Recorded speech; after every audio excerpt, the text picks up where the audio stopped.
एक ऐसे भक्त थे जिनका काम ही ऐसा था, जिनका नाम था सदन। शायद आपने नाम सुना हो सदन, जो कि कसाई थे लेकिन भक्त थे भगवान के। काम नहीं, काम उनका जो था वो था।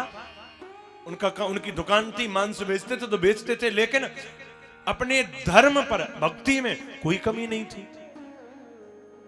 धर्मपरायण थे, ऐसे परम भक्त थे सदन। शालिग्राम शिला से, वो शालिग्राम जी की शिला जो उन्हें मिली, उन्हें लगा कोई बांट है, वो उससे मांस तोल के बेचते थे। एक संत निकल के जा रहे, बोले ये क्या कर रहा है भैया, ये तो भगवान है। तब उसे पता लगा ये भगवान है, वो तो उसी में मगन था, लेकिन उसके हृदय में कोई पाप नहीं था, कपट नहीं था, छल नहीं था। वो जीव हत्या स्वयं नहीं करता था, केवल बेचता था। भक्तमाल में बड़ी श्रेष्ठ भक्तों में कथा सदन की आती है। जब वो जगन्नाथपुरी भगवान जगन्नाथ का दर्शन करने गए तो देखिए, इतनी निष्ठा उनकी नजर में, सबके अंदर जगन्नाथ है, वो किसी को बिना जगन्नाथ के नहीं देखते थे। भजन का बल था, अपने तप का बल था, तो सुंदर थे। क्योंकि भजन में इतनी शक्ति होती है, तेज प्राप्त होता है। जो रोजाना भजन ध्यान पूजा पाठ करेगा, धीरे धीरे अपने आप तेज आने लग जाता है। ये भजन का बल होता है। किसी क्रीम को लगाने की आवश्यकता नहीं है। अगर आप माला जाप कर रहे हो तो अपने आप तेज आपके चेहरे पे आने लग जाएगा। तो भजन का उनके अंदर इतना तेज का बल था। एक गांव में वो रुके थे सदन। जिस गांव में सदन जी रुके, वहां पर एक स्त्री उन पर मोहित हो जाती है। नारी थी, ऐसी मोहित हुई कि वह, उसने कहा सदन से कि आप रात्रि हमारे यहां पर ही विश्राम करिए, आप यहीं रुकिए, आप हमारे यहां, आप संत हैं, हमारे यहां पर रुकेंगे, हमें बड़ा अच्छा लगेगा। बोले हम तो भैया जगन्नाथपुरी जा रहे हैं, अब रात्रि विश्राम करें, कल फिर चल देंगे, आगे यात्रा बढ़ाएंगे अपनी। तो रात्रि में सदन उस स्त्री के घर रुक गए। उसके पति ने भी स्वागत सम्मान किया, क्योंकि साधु है, और साधुओं का तो हमारे भारत में बड़ा सम्मान है, संतों का तो बड़ा सम्मान होता है। उसके पति के हृदय में तो बड़ा सम्मान भाव था, लेकिन पत्नी के हृदय में भावना ठीक नहीं थी, गलत भावना थी। इसलिए उसने अपने यहां पर रहने के लिए उन्हें रोका। अर्धरात्रि में वह स्त्री जब सदन के पास में आई तो सदन ने उससे कहा, अरे देवी, तुम क्यों मूर्खता में आ रही हो? तुम विवाहिता हो, तुम्हारे पति हैं। अब उसे लगा कि ये सदन यूं कहना चाह रहा है कि पति है, इसलिए मैं तुम्हें स्वीकार नहीं कर सकता। तो क्या किया उस नारी ने, उसी समय अपने घर में लंबा सा चाकू निकाला और अपने पति की हत्या कर दी। कामी व्यक्ति जो होता है वह इतना अंधा हो जाता है, उसे फिर यह दिखाई नहीं देता कि वो क्या कर रहा है, क्या नहीं कर रहा है। कामांध होकर के व्यक्ति हमेशा ऐसा कदम उठा लेता है जो उसके जीवन में सबसे बड़ा दुखदाई होता है। कामात क्रोधो अभिजायते। तो अपने पति को मार डाला। फिर आई सदन के पास में, बोले मैंने पति तो मार दिया। लो, बोले राम राम राम, तूने ये क्या किया मूर्ख स्त्री? मैंने तुझे ये कहा, मैंने तुझे ऐसा थोड़ी कहा था। तो बोली देखो, या तो तुम मेरी बात मानो, वरना मैं सब में शोर कर दूंगी कि तुमने मेरे पति को मारा है, मेरे पति की हत्या का आरोप तुम पर लग जाएगा, नहीं तो मेरी बात मान लो तुम। उस इतने परिस्थिति के बाद में भी सदन इतने धर्मपरायण थे, बोले मेरे ठाकुर जी जो कराएंगे सो होगा, लेकिन मैं अपने धर्म से नहीं गिर सकता। सदन ने बिल्कुल मना कर दिया और उस स्त्री ने जोर जोर से चिल्लाना शुरू कर दिया।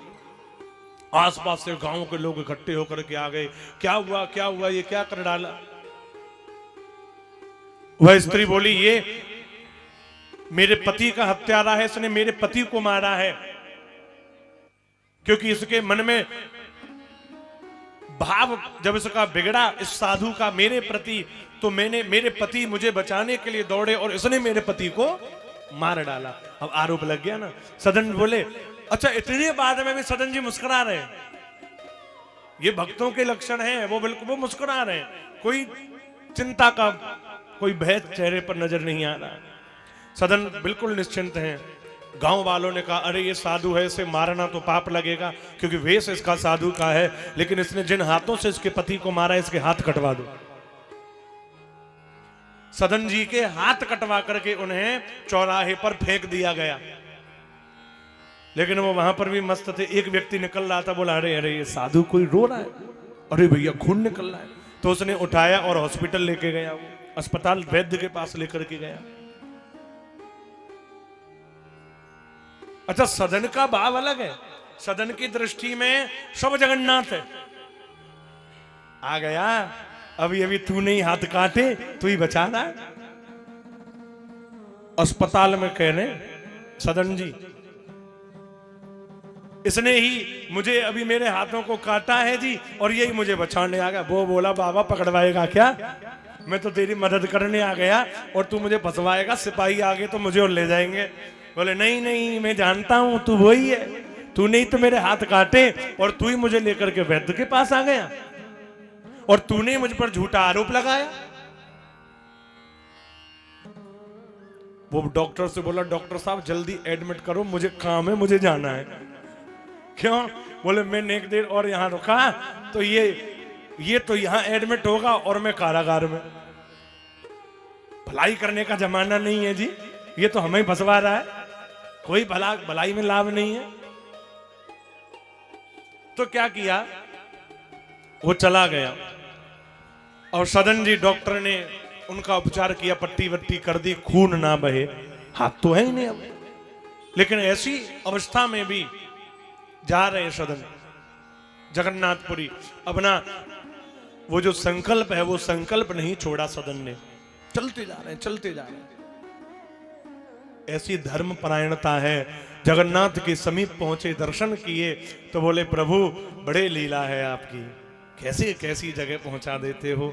आ रहे थे हाथ लेकर के, वैसे मुझे कोई कष्ट नहीं है, जो आप कराते हो सब कराते हो, लेकिन अगर हाथ होते तो उन हाथों से आपको प्रणाम करता। काश मेरे हाथ होते तो मैं आपको प्रणाम जरूर करता। ये कहकर के उन्होंने अपने कटे हुए हाथ आगे की ओर बढ़ा करके प्रणाम करना चाहा कि उसी समय जगन्नाथ भगवान ने सदन के हाथों को पुनः ठीक कर दिया, हाथ निकल आए और प्रणाम कर दिया। पुनः हाथ निकल करके आ गए सदन के, प्रणाम किया, भगवान ने हृदय से लगा लिया। वाह सदन वाह, तेरी भक्ति बड़ी श्रेष्ठ है। तो धर्मपरायण तो देखिए, भक्ति में कोई दोष नहीं, और काम जो था वो करते थे। तो जिसके लिए जो काम है वो अपने धर्म परायण रह करके, लेकिन भक्ति सहित ठाकुर जी की सेवा में लीन रहे। सदन की कथा केवल इसीलिए है जी, ये सत्य घटना है, कोई झूठी बात नहीं है, ये कलयुग की बात है। उस स्त्री ने कैसे फंसाना चाहा, लेकिन फिर भी सदन अपने धर्म से अडिग नहीं हुए। ये धर्म परायणता